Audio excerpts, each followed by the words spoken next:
After graduation, we decided to literally move to Ghana. We built the equivalent of Khan Academy, but for sub-Saharan Africa. We ended up having to shut that down. But we had built some interesting technology. We were able to create lessons that were fully HD, but that could fit in about a megabyte. We tried turning it into video compression technology. No joke, we got in front of the head of video encoding at YouTube.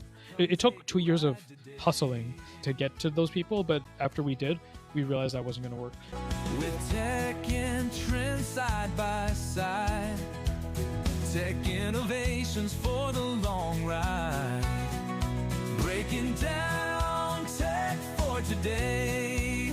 Welcome aboard, come take a ride. So my special guest today, his name is Sam Bhattacharya. I hope I pronounced it correctly. We met like not long ago, like a few weeks ago in Orlando at PodFest, and one of the most amazing people and super intriguing conversations we had back there. Sam has extremely impressive background, master's, MBA from MIT, bachelor's in Columbia, extremely great career as well. So thank you so much for being my first guest, for helping me on this journey, for all the amazing conversations, which I would love to continue here and share with the world. If you can just tell us a little bit more about where and how you came up with Katana and your road to technology and AI, which I understand starts a while ago. Yeah, well, first of all, I just want to say thank you. It's an honor to be your first guest. I'm glad that you asked me. It's an honor. And yeah, we had some wonderful conversations at PodFest. And I think maybe to kind of provide some context to the audience. So my name is Sam, and I am the CEO and founder of a company called Katana. So Katana is a tool that makes it easy to turn Zoom recordings into video podcasts. And it does that by using AI, obviously, to detect faces within the recording and then edit it according to the best practices currently used by professional podcasters, the kinds of videos you'd see on YouTube with millions of views. And the goal is to automate that as much as possible so that someone who's just getting started can get a podcast that looks really nice and compelling without a lot of effort.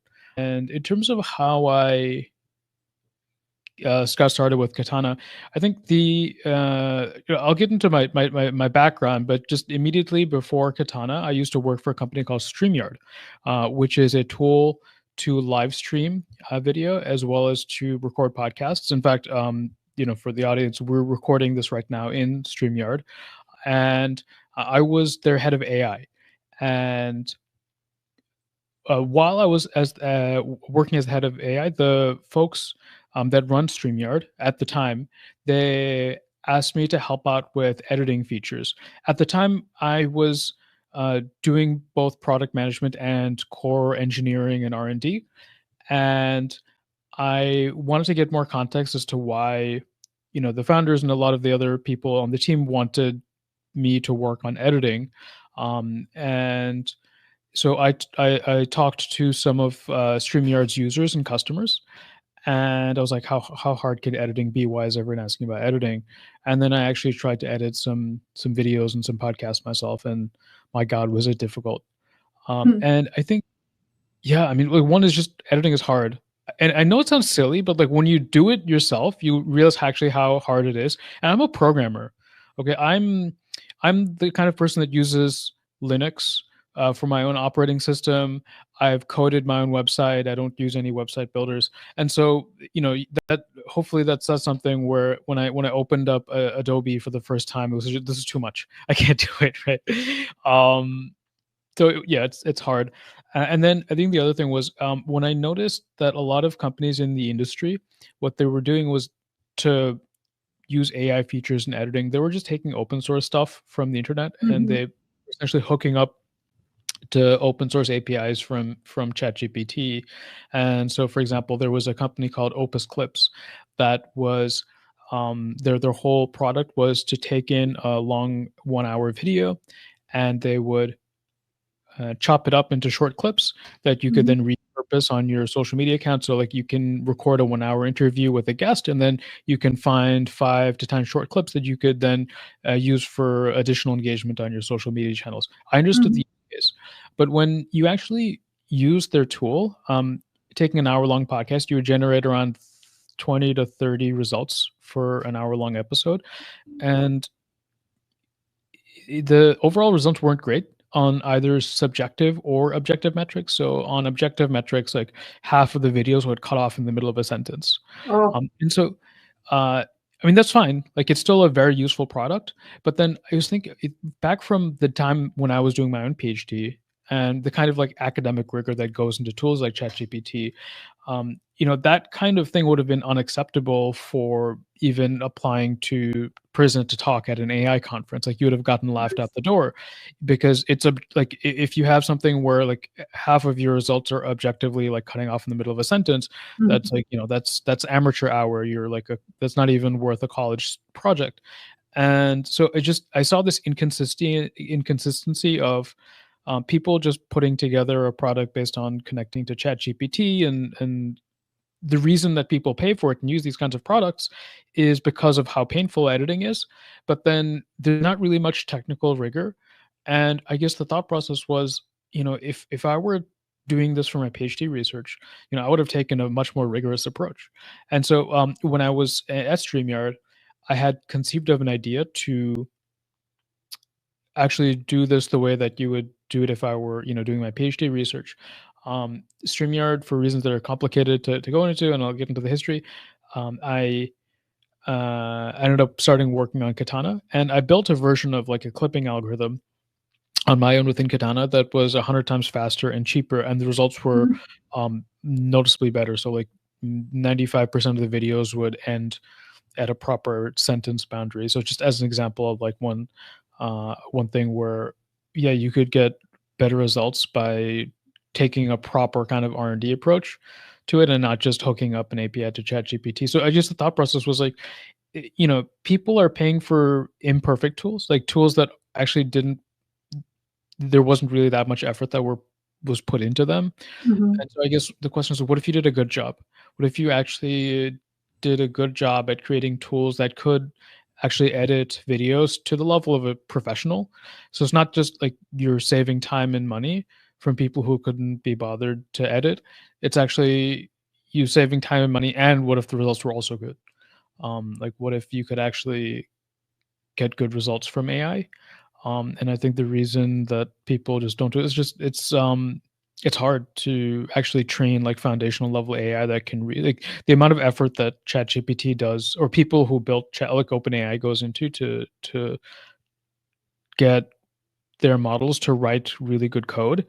It's a ton of effort, and I feel like you'd have to do something similar within the world of video editing to get similar results for other domains like video editing. And I just don't think that people have done that level of effort. And so the idea was like, well, if you did, then I think you would have something valuable where you could get something that looks and feels like a professionally edited video for like 5% of the effort that it currently takes. And so that Yeah. was the idea behind Katana, to really kind of make video editing accessible and easy by actually getting good AI to provide edits that are actually good and don't require you to kind of fiddle with like low level details, like when a transition happens, when to add in a fade, all those things that a professional editor would currently, Yeah. you know, do based on their own experience. And that's the whole idea, AI, to help us to be the tool to make it easier, not too complicated. I admit I'm one of those who does know how to do video editing, and it's too rigorous, time consuming, a lot of learning curve that is unnecessary for somebody who just want to create and distribute content easily. So where are you in the journey? How ready is Katana? Can we test it? Is it in beta?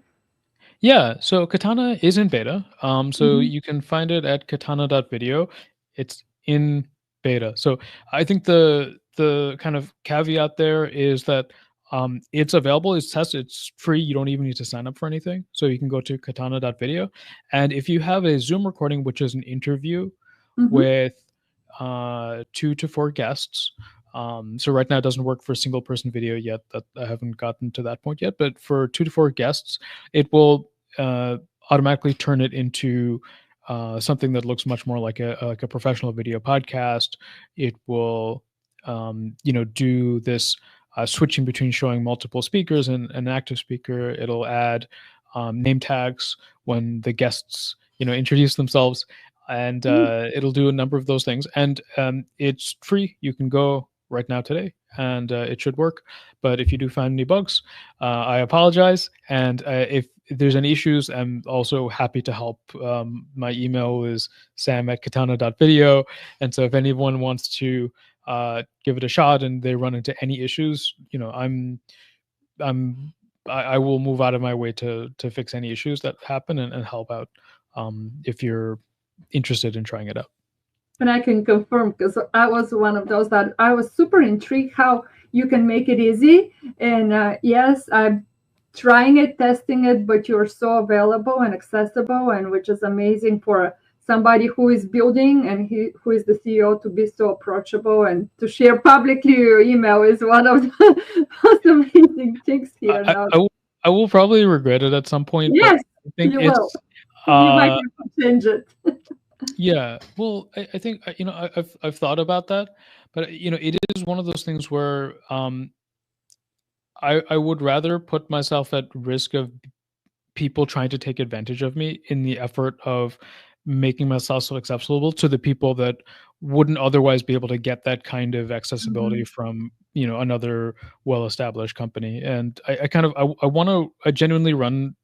So I was informed by the different companies I've worked with over the past few years, and I really liked the original team behind Streamyard and how approachable and how much customer support, for example, was ingrained in their DNA and how much customers appreciated that. And it's like those kinds of lessons where that human touch. Look, I'm all about AI, but I'm trying to build an entire company that is specifically trying to do a really good job with the video editing. But I will not, if one day you have like a chat window that shows up where you can talk to someone at Katana, you will never talk to an AI. At best, maybe we'll have an AI that can triage, what's urgent and what's not. But you'll always talk to someone. And I right now, for the lack of any kind of chat window 24/7, like I'm one person working on this, so I want to be responsive and as available as possible. Yeah, I admire that in you, and we share the same belief. The companies that stick with me, that I've been using for forever, I would say I will never give up on, is exactly that accessibility and extremely good customer service with a human. I can't tell you, I am using, for example, hosting company. Every time I have an issue, I know I'm going to reach a human, and that human will be way more successful than any kind of library or pre-coded chatbot that can frustrate me the next. My tolerance is, with age, I guess, is getting shorter and shorter, and to get this human access is going to be way more valuable, not only today, but in the future. With everything getting automated, we have the exact same value in that. That's amazing. Thank you. Yeah. I'm seeing where companies skimp on that, and especially again, I'm probably not legally allowed to talk about StreamYard's current owners, but in as far as what I appreciated about the StreamYard's original owners was a focus of, and what I want to do with my company is focus on long-term value, where skimping on customer support, maybe you can hire a fewer people, but the value you're providing to your customers also goes down by a lot. And if you focus on creating long-term value, then and focusing on the long term, then it absolutely makes sense. Even if it is more expensive to hire more support people and good people to kind of who are humans and empathetic with users and customers, even people who aren't paying, like providing support to people who are free users. Like I think, why wouldn't you? If your goal is to focus on creating long-term sustainable value for everyone, I think it makes sense. And also the loyal people, there are companies, as I said, I will never give up on. One of them is my hosting provider, just for that reason. The minute that they automate everything, remove the humans, I probably will look elsewhere, which I had a bad experience. I went to cheaper version, but the frustration, the white hair I got from that was not worth it was not worth it. So it's like the loyalty and the long time sustained customer value that you're aiming for is admirable. Yes, for sure. Great. Thank you. Yeah. It was also informed by working for companies that, or not working for companies, because Hopin and Streamyard were good, but also interfacing with other companies that didn't do a good job at those things. And you kind of, if even if your goal was just to make money and just that, like, it also like makes complete financial sense to do those things. I think the other thing is just like, it's like, how hard is it just do the right thing, right? It's like that's the right thing to do. I don't know why more people don't do that. Yeah, absolutely. I agree. So this is a new startup that you started where you're saying you're in beta, you're currently gathering users at Katana.Video. And what's the vision? Yeah. Yeah. So right now, Katana.Video, the idea is to so I don't think I quite explained the model I'm going for. So I essentially I would like to think I want to build a new product category, something that takes the space of what tools like Squarespace and WordPress do for websites.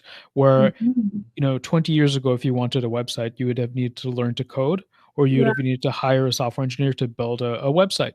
And now you can just use a tool like Squarespace. If you have one of several common types of websites, like you have a small business, an e-commerce website, maybe just a wedding page, a personal website with your resume, those are common types of websites, and these tools have templates that cater to those common use cases, so that you can just pick a template and fill in your details and have a website up and running in 10 minutes. And the goal was to do something similar with video, where if you find common types of video content that occur over and over and over again, that have more or less, the content itself may be different, but the form is very similar, then you could automate a lot of the low level details that end up taking so much time when you're doing the editing. And for something like podcasts, where it's fairly standardized at this point, that there's like an intro, and then the guests introduce themselves, and then there's a flow to the conversation, maybe there's a mid-roll, and so it's very standardized. Basically, you have one of several common types of content, like a podcast recording. You just upload it, it'll auto kind of take care of most of the editing, and then what you care about is just the look and the feel, the design, the branding, and have like control to override, like basic controls to override anything that kind of is closer to what you're looking for. But the idea is like you just upload something, and you get something that's pretty workable in about 10 minutes. That's the long-term goal, right? And then why that matters is podcasts is a subset of that. And I think that's like the first real use case that I want to solidify and go after, which is automating editing of video podcasts. Nice. So I don't think I will be working on anything else for the next few years. I think you have to nail that first. And so right now I'm in beta, but in terms of like vision for the foreseeable future, it'll be making sure that you can get better and better and better at producing something that is as close as possible to the kinds of professional video podcasts you'd see on YouTube. At some point, you'd involve actual like more R&D to be, and basically, you hire editors, and you work with AI researchers, and you sit down and say, how do what would you do with this video? How would you edit it? And get as close as possible to an AI model that mimics the thought process of professional editors over time. So my hope is that whatever my product you see today, it'll mostly look pretty similar, but over time the edits will get better and better, to the point where, like, at some point we hope that when you use Katana, people will have a hard time telling it wasn't edited by a professional editor. That's the hope. Amazing, amazing. So you mentioned podcasters. In my opinion, it's just not only that category of people who would be your ideal customers, just because I wouldn't consider myself a podcaster, even though that's what I'm doing right now. But I am on Zoom calls pretty much daily, and even many times a day, most of the time. And people who would love to utilize that video and make it more easy edited, or it's not just the podcasters who your ideal customers are, correct? People who don't want to mess up with video tools and editing. Yeah. But yeah. Yeah, well, so I think, and just to kind of go into maybe the tech aspect of this Uh-huh. and how I view the tech landscape. And Yeah. so I think if you look if you at Podfest, we saw a number of different service providers and vendors Hmm. that also offer editing software to um, to podcasters. Probably the most popular for people editing podcasts right now is a software called Descript.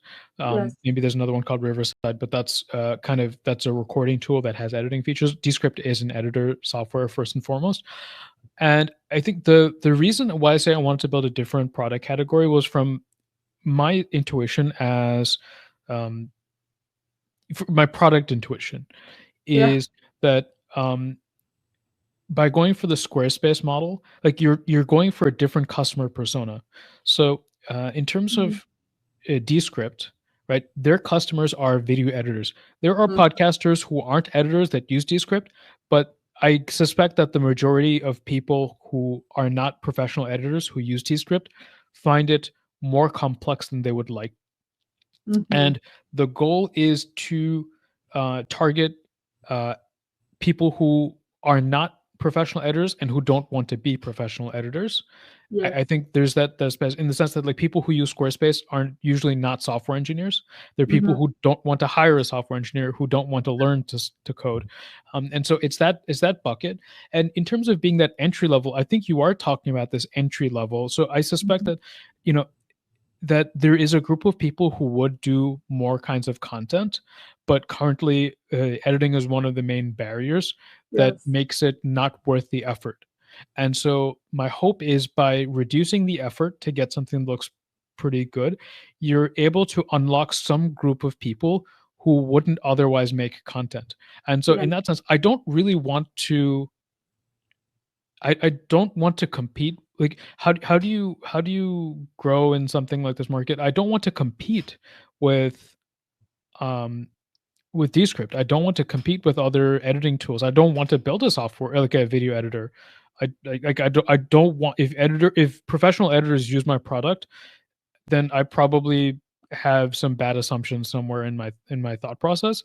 My hope was to unlock this additional group of people who would make content if it were easier and focus Yeah. on like growing the number of people who are making content and catering to, I would say, like sector that is under catered to, if that makes sense. For And sure. just make it easier. And I think in the sense that it's similar to tools like Squarespace in that it is kind of this entry level segment. I think the market dynamics are different, right? So I'll probably have lower retention, honestly, than people that would use professional editor software like Descript, but you'll also get more people than you would using a tool like Descript. And then, for a tool like this, you would probably end up spending a lot more effort on terms of like outreach and engagement.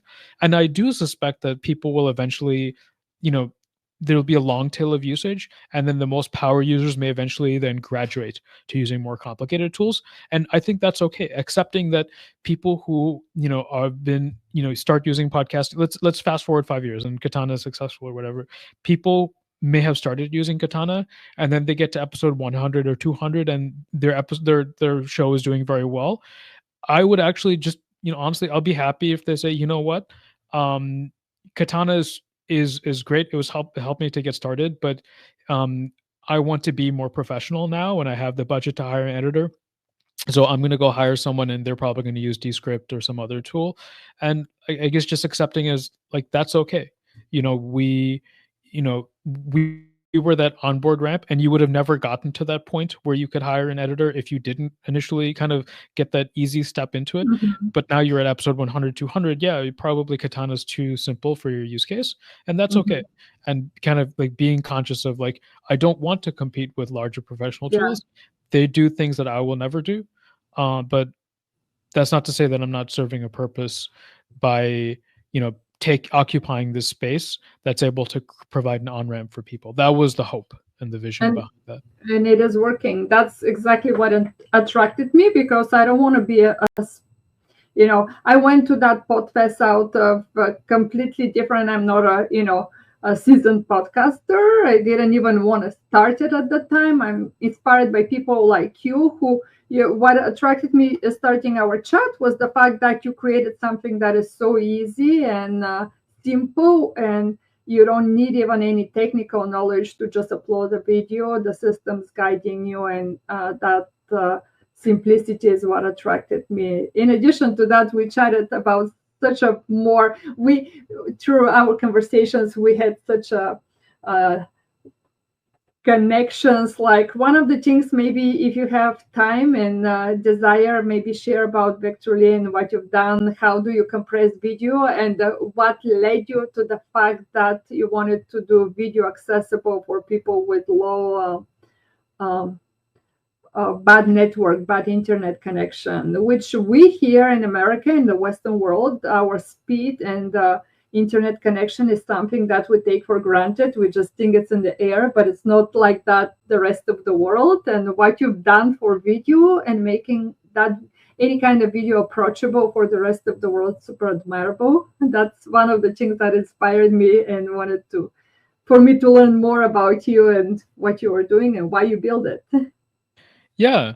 Well, I think maybe it would be worth it to actually explain kind of the background and how I got into Yes. all of this in the first place. So you might tell from my last name that, my parents are from India. But I grew up in the US, in New Jersey, which is close to New York City. And I started my career, if you will, in, just before entering university, interested in doing robotics.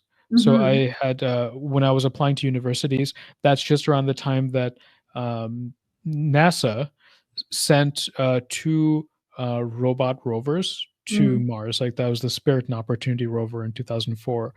And in our high school physics class, they paused class for the entire day, and we just sat down and watched the Mars and Spirit Opportunity rovers kind of land on Mars. And I was like, that's whatever whoever is doing that, like, that's what I want to do. I want to be the people that sends the next generation of rovers. Yeah. So when I entered university, I was looking for robotics programs. My university didn't have like a space program per se. Some do have an aerospace program. My university had a mechanical engineering department, and they had a robotics laboratory. So I decided to study mechanical engineering, and I specifically took a class from a professor at the earliest point in my university kind of studies that I could, to take a class from this robotics professor.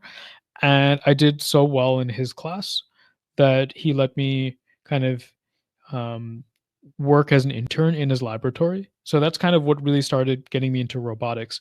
At the time, I also applied to NASA because I wanted to work at the Jet Propulsion Laboratory at NASA. And they had a program for interns to work during the summer. And I had applied in my first year, and I didn't get in, and I applied my second year and I didn't get. I feel like I had good grades, maybe not 4.0, but like I had enough A's to kind of, it didn't seem unreasonable to say I might be able to work for NASA. But Mm. there were also probably more qualified candidates anyway, so I never ended up working at NASA, even though I applied a few times. And I got a little disheartened. But fortunately, the robotics professor that I interned with in my first summer in university liked me, and I liked working at his laboratory. So I worked there for a few more summers, and then by the time it came time to graduate, and I was applying for jobs, he offered me a research position as a PhD student at his laboratory. So I started my career doing a PhD in robotics. Uh, Part of it was I didn't have any other kind of concrete job options, and I knew I wanted to do robotics. His robotics laboratory focused on medical robotics, like surgical Oh, robotics. So it wow. wasn't exactly like space. So Mhm. these were robots that would do surgery in the human body, and certainly there's value in that. Just as a very concrete example, so if you had a tumor in your stomach, the old way to do it would be they would cut open your stomach, and then they would like literally like cut open your whole abdomen, and then take out whatever they needed to take out, and then sew everything back up. And if that happens, then you're in the hospital for 6 months. And Yeah, with robotic surgery, they can cut a little hole and send in effectively like a robot snake, and laparoscopy. then it can do what it needs to do and come out within, and your recovery time goes down to maybe 4 weeks in the Mhm. hospital because it's much more minimally invasive. So that was the kind. So I was doing that for 2 years. At some point, I decided this wasn't for me. So I liked robotics, but I didn't specifically like medical robotics. Maybe it's Mm. because I had I the rest of my family is full of doctors. Ah, Um, I probably specifically have some childhood trauma, not like super trauma, but like, my father, studied like a very specialized form of medicine called pathology, and his specialization was tropical medicine. And so, if you can think of the kinds of diseases that occur in in the least developed countries where you have like mhm, worms and infestations, and now mhm. imagine you're a 6 year old that just happens to get loose into your father's study room, and you are curious and you open up a book, and all of a sudden there's images of Worms. the dissection of that. No. You can see why Yeah. I may have gotten traumatized by medicine. Uh-huh. But so I had this. This isn't what for me. I didn't know Okay. what I did want to do at the time. But I thinking about learning to program. There was this um a lot of my friends had gone to work in Silicon Valley at this time. This was 2012, 2013, where, tech was picking up in the second, like mobile Mhm. era cycle. So it's like, I want to go maybe learn to program and work in Silicon Valley. I actually applied to some jobs in Silicon Valley, and I was rejected because while I knew all about AI, because my research was in algorithms for autonomously navigating the human body with AI Mhm. wasn't popular at the time. AI was Mm. like, what is this useful for? People are like, can you code an app or not? And just, Wow. just fast forward to like 2025, that's ridiculous. Anyone, any company, if they can, would hire, um, like an AI researcher over some, like guy just Mhm. knows how to write an app. But in 2012, it wasn't like that. In 2012, it's like, if you can write an app, we want to hire you. If you know how to do AI programs, but all you know is like MATLAB, which was the language I was using to code our stuff, and there was like, that's useless, and so I couldn't get a job. And then at the same time, I was like, I remember one of my high school professor, the high school teacher, the same one that let us watch the Mars rovers land on Mars. I remember he had served in the Peace Corps in Senegal when Mm. he was much younger, and I remember thinking, you know, maybe I can take 2 years off to figure out what I want to do, and at the same time do some kind of giving back. Um, for example, my parents are from India. When we went to Kolkata, like Calcutta, where my parents are from, every few years, I would notice that clearly people in Calcutta are less well off than I had been in growing up in the U.S. And so there was a genuine interest in providing some kind of um, some Giving giving back. something back while I Yeah. could. And so I applied to the Peace Corps, and I was accepted. They sent me to Mexico, of all places. And so I had spent 2 years working in a rural town in Mexico, um, nominally for a university. And what I ended up doing was doing a lot of education at a local high school, sorry, a little middle school and elementary school, sorry, the like secondary and primary Mhm. school in rural Mexico, and I loved it. I met my wife there. People say like some experiences change your life, but it actually did change my life in ways that are very measurable and concrete. So it was there that I decided I wanted to marry Give back. my wife. I met my wife there, and then second was while I was there, I I got this idea of doing social entrepreneurship. And I essentially, I remember I was at the Peace Corps offices one day. That we had to go into the Peace Corps offices every once in a while for paperwork or something. And I was perusing through a magazine about Peace Corps volunteers who had gone back and what did they do after the Peace Corps. And I saw one example of a Peace Corps volunteer that, after returning from the Peace Corps, started a company to make low-cost lighting solutions. Like solar-powered lanterns for off-the-grid communities in places like Pakistan and Kenya. And I said, "That's amazing." Yeah. This person is using their engineering talents and some business to do social entrepreneurship. And I said, I want to do the same thing. Not the same like solar powered lanterns, but something social. And at the time, I had been learning to program myself online at a local. This was the age of MOOCs and online learning, and my little rural town didn't have much internet, and so I would go to a local internet cafe, and they would charge me like 5 pesos an hour, and I would take online courses like from edX, even Khan Academy, and learn to program myself. And I noticed, I'm doing this because I know about the internet. I'm an internet addict. And so, of course, I'm going to sit around the internet cafe on my free time and learn. But the students that I'm teaching at these secondary schools don't. And in the US, if you ask kids to go home for their homework and watch an episode or like a video from Khan Academy, that's no problem. And then you could kind of then do an experiment the next day that pertains to the same topic. But my students in Mexico couldn't, because most of them didn't even have phones. It was very difficult to imagine them having the same access to online education that the students I used to teach and volunteering in the US did.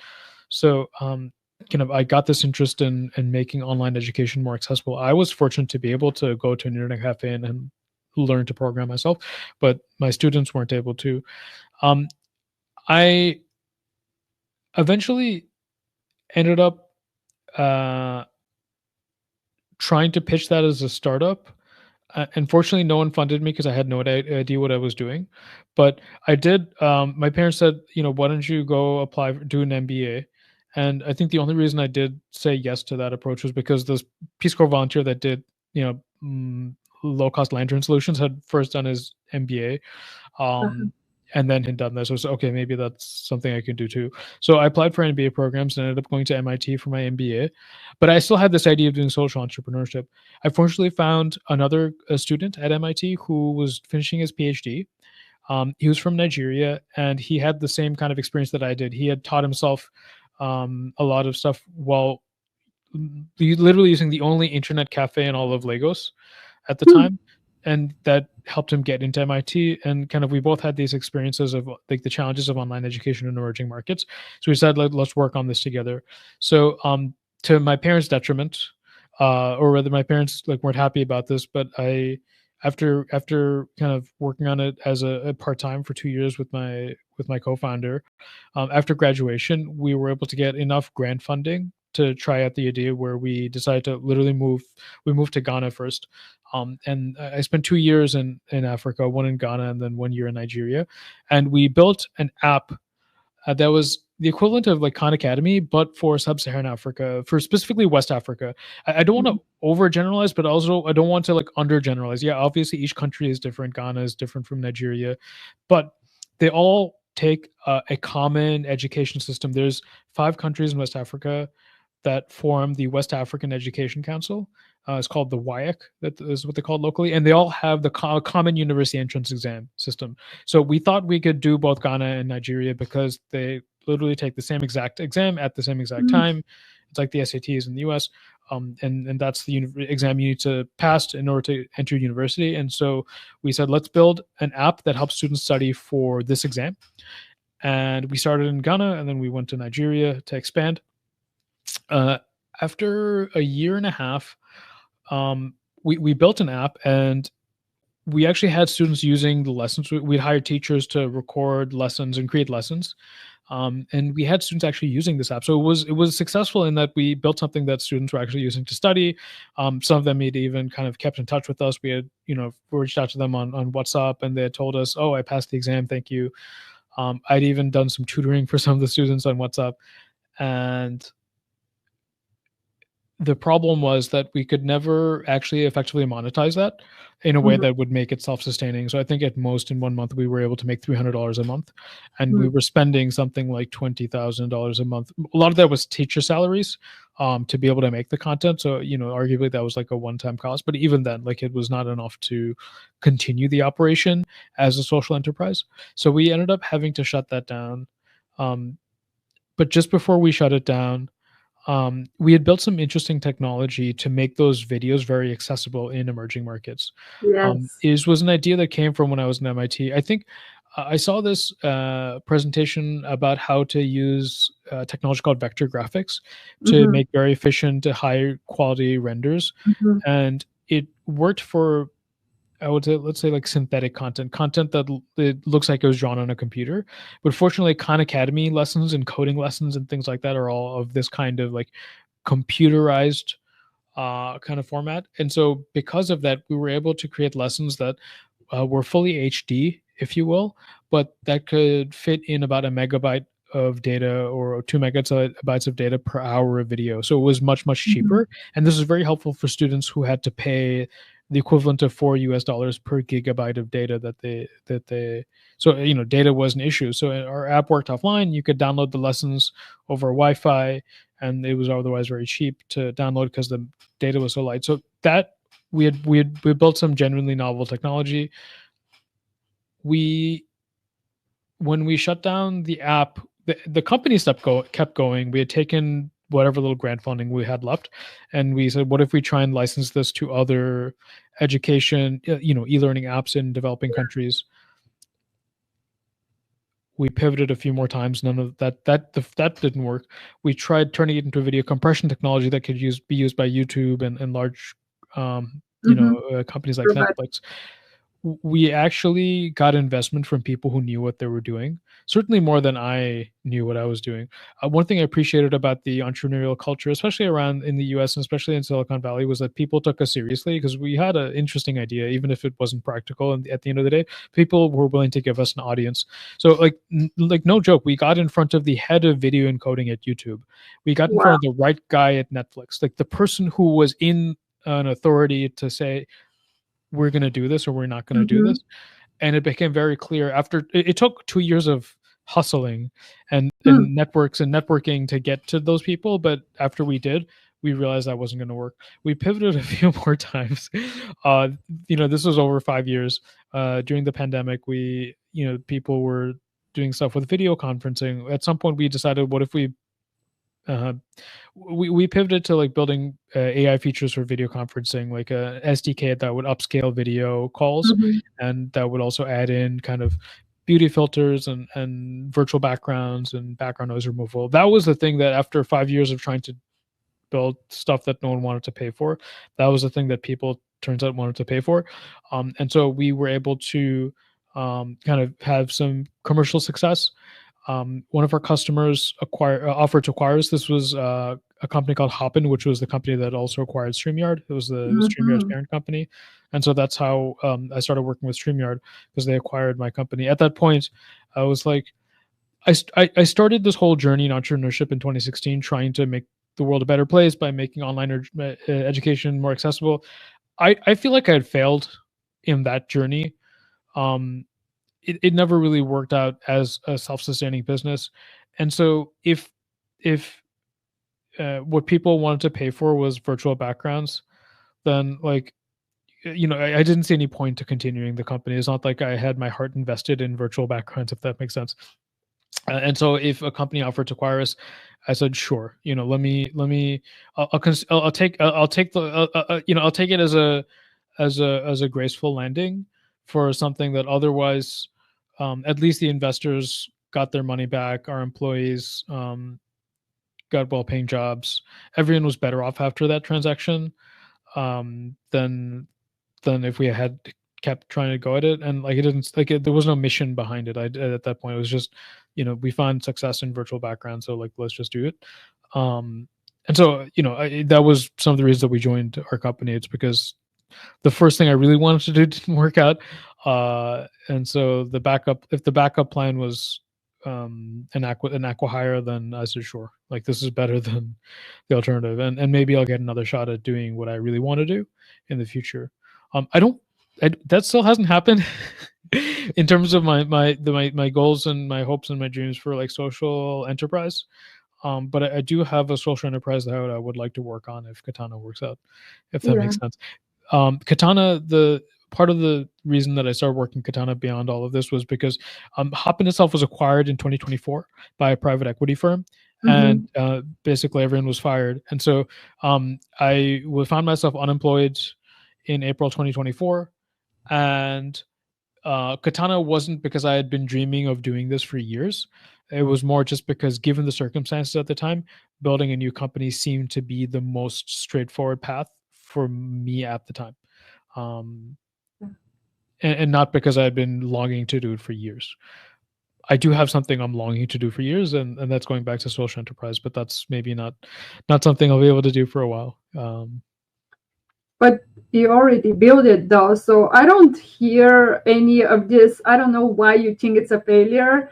Everything you shared, even the fact that you applied in Silicon Valley, imagine if you started working there and didn't go to Mexico. Now you're Yeah, not going to have this beautiful family you do. And things yeah, are happening for a reason, and you already developed that. That's what attracted me when we chatted to that conversation, and I brought it up about Vectorly and what you did, because I want to help a small community in Mali, which is Dogon people. That sounds to me like science fiction right now, to bring computers in education. It sounds pretty much impossible in the situation. They're in a very dire situation right now in that area of Mali.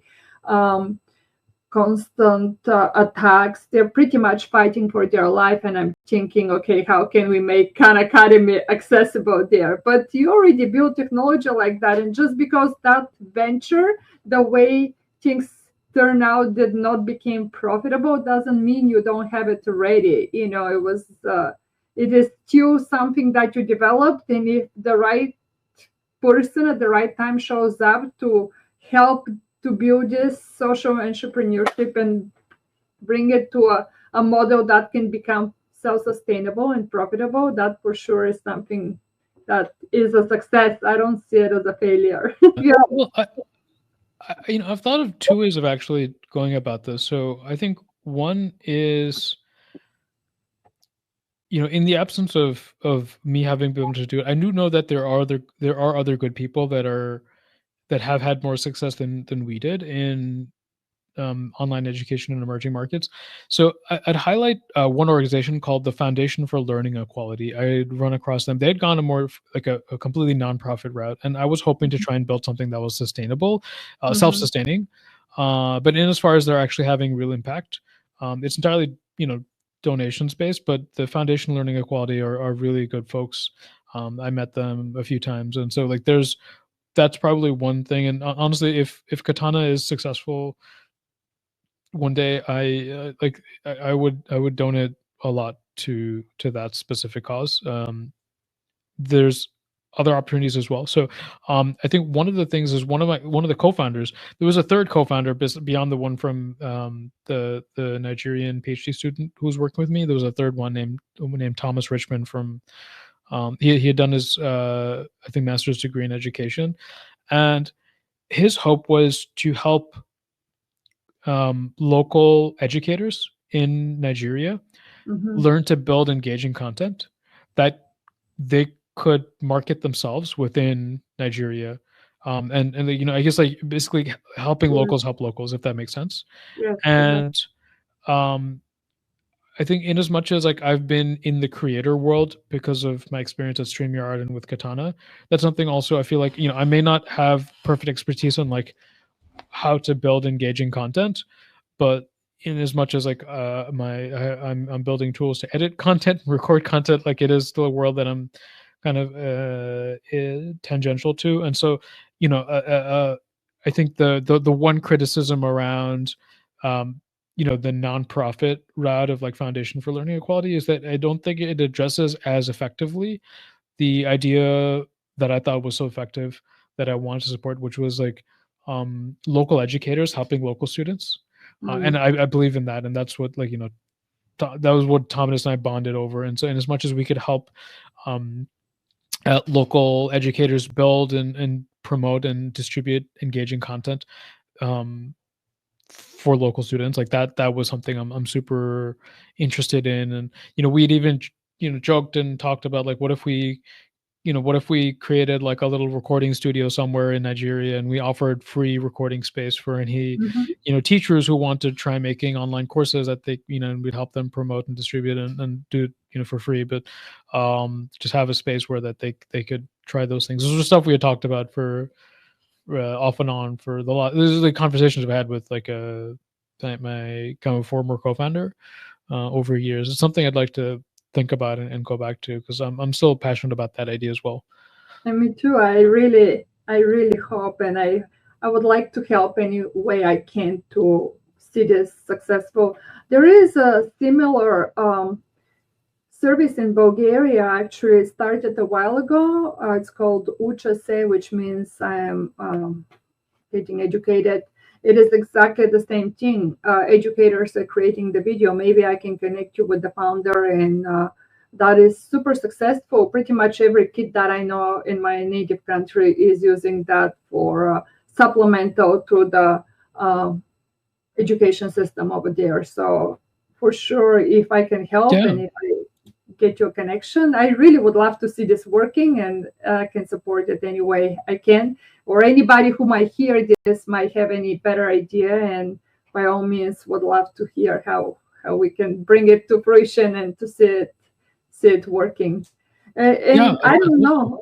I don't know how is it. Is it still the same case in with you pay for access of certain amount of data in those emerging countries? How is this?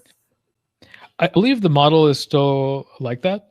I am sure that prices have gone down, but Mm-hmm, I suspect it's still an issue. mm-hmm, Maybe not as much as it used to be, but it's still an issue. And I think part of it is you have to understand that the core reason for charging prices in those countries is because it is infrastructure. So yes. you're talking about creating cell towers, and those Yeah. cell towers need to be financed by um, local corporations who need to take investment. And these are kind of they're developing country um, corporations that often need to finance through debt. And so there's debt servicing costs, and all these are like macroeconomic reasons why I think the model is probably still a little different. And that's Mm-hmm. why, I mean, obviously there's technological advancement, but Yes. some of the reason that that pay per gigabyte model still exists is just because of, despite all the advancements, it's still economics. I think, Same. for example, in India, there was this example of a company called Geo that really dramatically reduced the prices. But you Mm-hmm. have to understand like why the prices were reduced is because like one guy put a lot of money behind the company Geo to kind of dramatically see if like they could, like, a big push in infrastructure, get the prices down, and it was right. But a large part of the reason was not like some tech advancement. It wasn't because of 5G or anything like that. It was because some guy with a lot of money said we're going to go on a big massive spend. So it was my primarily economic that happened. And I think that Yeah. economics is as much a factor as technology. And that's kind of like how I see it with Elon having Starlink, so it is all economics. Even then, even though you don't need to build the cell towers, you need to provide hardware so they can be connected. So for sure, this can be used. For sure, what you build Yeah. is not going to be in vain, and it's not going to be a failure. For sure, I see it. My vision is to see this utilized and used where it's most needed. And it's super admirable what you guys built. So that's great. That's amazing. Well, I don't want to keep more of your time. We're close to an hour here. Are there any final thoughts, and how is it that you see any? You already shared how people can reach you out. Thank you for that. Katana.Video, you shared how they can get direct in touch with you. Um, what are any parting thoughts that you want to share, and any call for actions? Yeah. Well, I mean, I don't know. There's so many different things to think about. Obviously, in terms of reaching me, there's Sam at Katana.Video. I'm Mhm. also happy to provide LinkedIn. So my LinkedIn, if anyone is listening and they want to connect, LinkedIn/SB2702. My name is too long, so you won't find it. If this is edited with Katana, then my name will actually show up in the LinkedIn, some banner somewhere here. Hopefully, my app works as intended. Beyond that, in terms of parting thoughts, I mean, I don't know. In terms of tech, I don't know. Like, there's so much changing right now. There's as much changing in politics as there is in technology. To kind of maybe stay away from the politics part, but on the technology side of things, I think we're in a brave new world in what AI is going to be able to do. I'm not sure myself. I think I come at the AI perspective from I come at this from an AI perspective, someone who's been working on AI since 2010. And I think people oversubscribe competency and capabilities to ChatGPT. Oh yeah. And I think things will get more impressive, but most of the value in how impressive things get is going to be from data more so than architecture and things like that. In many cases, architecture has been able to dramatically improve. Hardware is a thing, but I think for something like Katana, I think the big limiting factor is data, and so I think you'll see a lot more companies that are starting to apply AI to more use cases. Like for me, for video editing, and so I think you'll eventually get better and better services. I just also worry about automation, like yeah, I don't know what automation is going to look like. I hope that it's people working with AI instead of AI replacing people. But then again, you can never tell with what's happening. But clearly something's happening. So I don't I guess there's nothing else good but to say. But Let besides, let's see. Let me ask you an expected question here. Me and you have kids. What is one advice for them? Foreseeing the future, or before, when my kids were little, I was reading how the technology gurus, like anybody from Gates, Zuckerberg, they would say, if you're not teaching your kids to code, you better start with coding versus writing and reading. What do you think is the today's, because with technology you don't even need to be that versed of coding anymore? What would you advise your younger son? Learn to learn. I think it's Hmm. the learning mindset, and I think secondarily maybe flexibility, like being a. Yeah. I think there's I've found success in being a generalist that can specialize as needed, and I think that's going to be necessary in the future. As like the economy shifts, I think gone are the days where you could spend 10 years or 15 years specializing in a single field.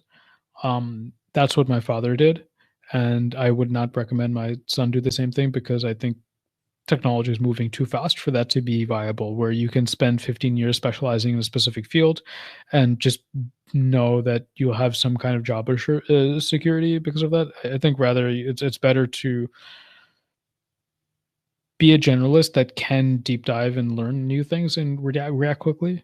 Um, and yeah, it's more soft skills than anything, but like learning to learn, I think maybe is the number one thing. That's a brilliant advice, by the way. Be critical and, yeah, question things, and being adaptable and learning to learn is amazing, amazing advice for sure.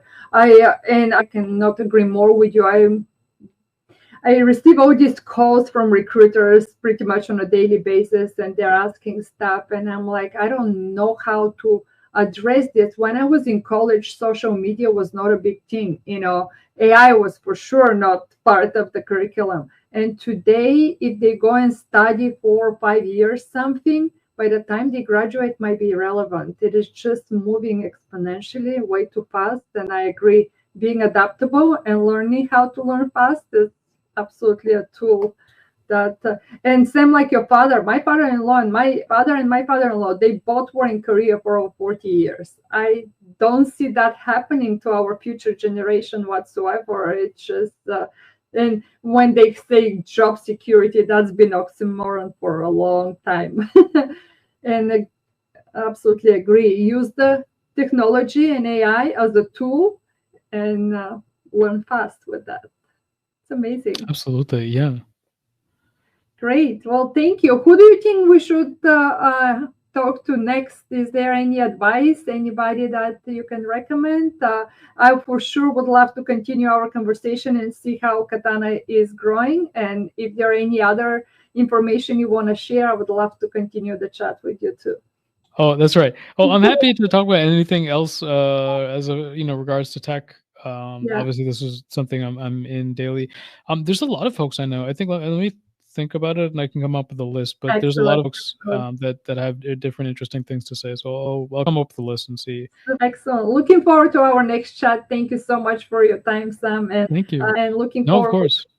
for Katana to grow and to see the software you did and actually successful in Africa Thank and you. other places of the world. Thank you for your time. Have a great day. Thank you. Bye. Thank you. Thank you for tuning in the Tech Innovation Station today. If you know anybody who is using Zoom and would like to easily convert that video, recommend this episode and have them check Katana. If you know any other information that you want to hear about, or if you know anything interesting that you want to be shared to this podcast, please reach out to me. We're on every major social media platform, and also you can find us at the techinnovationstation.com. Join our community and have a fantastic day.